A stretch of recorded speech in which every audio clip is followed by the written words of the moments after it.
आपकी पत्नी भूखी है नाथ, उत्तर दीजिए, मुझे भोजन कौन कराएगा? हर हर महादेव।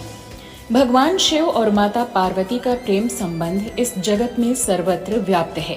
पुराणों में ये वर्णित है कि माता पार्वती ने भगवान शिव को पति के रूप में प्राप्त करने के लिए वर्षों तक एकांत सघन जंगल में घोर तप किया था और भगवान शिव पति के रूप में प्राप्त भी हुए।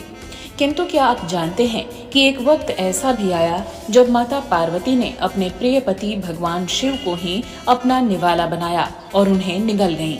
इस प्रसंग के पीछे छिपे हुए रहस्य को जानकर आप हैरान हो जाएंगे, क्योंकि इसके पीछे भगवान शिव की एक गूढ़ लीला छिपी थी। तो आइए जानते हैं उस रहस्य को। शिव पुराण के अनुसार एक बार भगवान शिव कैलाश पर्वत पर ध्यान मग्न बैठे थे। ध्यान में लीन भगवान शिव को माता पार्वती जगाने का प्रयत्न कर रही थीं, क्योंकि जब तक उनके पति भगवान शिव भोजन ग्रहण नहीं करते थे तब तक माता पार्वती भी भोजन ग्रहण नहीं करती थीं। और यही कारण था कि माता पार्वती भगवान शिव को ध्यान से जगाने की बार बार कोशिश कर रही थीं। किंतु माता पार्वती की कितनी भी कोशिश करने के बावजूद अपने ध्यान में लीन भगवान भोलेनाथ ध्यान में ही मग्न रहे। दूसरी तरफ माता पार्वती की भूख धीरे धीरे बढ़ती जा रही थी और अंत में जब माता की भूख इतनी तीव्र हो गई कि वो अपनी भूख रोकने में असमर्थ हो गईं, तब वो भगवान शिव को अपने श्वास से खींचकर निगल गईं। लेकिन भगवान भोलेनाथ के कंठ में हलाहल विष था, जिसे झेलना हर किसी के बस की बात नहीं थी। जिस वजह से जैसे ही माता पार्वती ने भगवान भोलेनाथ को निगला, उनके शरीर से धुआं निकलने लगा। उनका स्वरूप अपने पति को निगलने के कारण श्रृंगार रहित एक विधवा के जैसा हो गया। इसके बाद अपनी माया के जरिए भगवान भोलेनाथ माता पार्वती के शरीर से बाहर निकले।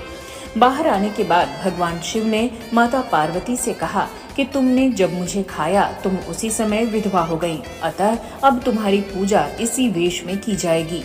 भगवान शिव ने माता पार्वती को इसी रूप में पूजे जाने का वरदान भी दिया। यही वजह है कि मां पार्वती के इस रूप को धूमावती के नाम से पूजा जाता है। माता धूमावती विधवा का रूप धारण किए हुए सफेद रंग के कपड़े में रहती हैं। माता धूमावती के बाल हमेशा खुले रहते हैं। इनका वाहन कौवा है। माता का स्वरूप उग्र है, लेकिन अपनी संतान के लिए वो कल्याणकारी ही हैं। मां धूमावती के दर्शन से अभीष्ट फल की प्राप्ति होती है। मां पार्वती अपने स्वरूप में एक विधवा के समान नजर आती हैं और माता पार्वती का ये स्वरूप वैधव्य का प्रतीक भी माना जाता है, जिस कारण किसी भी सुहागन स्त्री के सुहाग पर वैधव्य का असर ना हो, इसलिए कोई भी सुहागन महिला माता पार्वती के इस स्वरूप की पूजा नहीं करती है।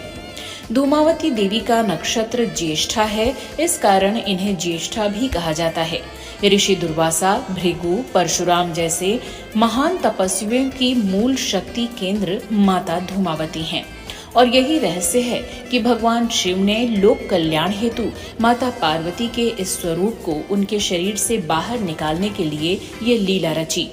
आपको ये जानकारी कैसी लगी, कमेंट बॉक्स में लिखकर अवश्य बताइएगा। हमारे चैनल को सब्सक्राइब अवश्य कर लें। हर हर महादेव।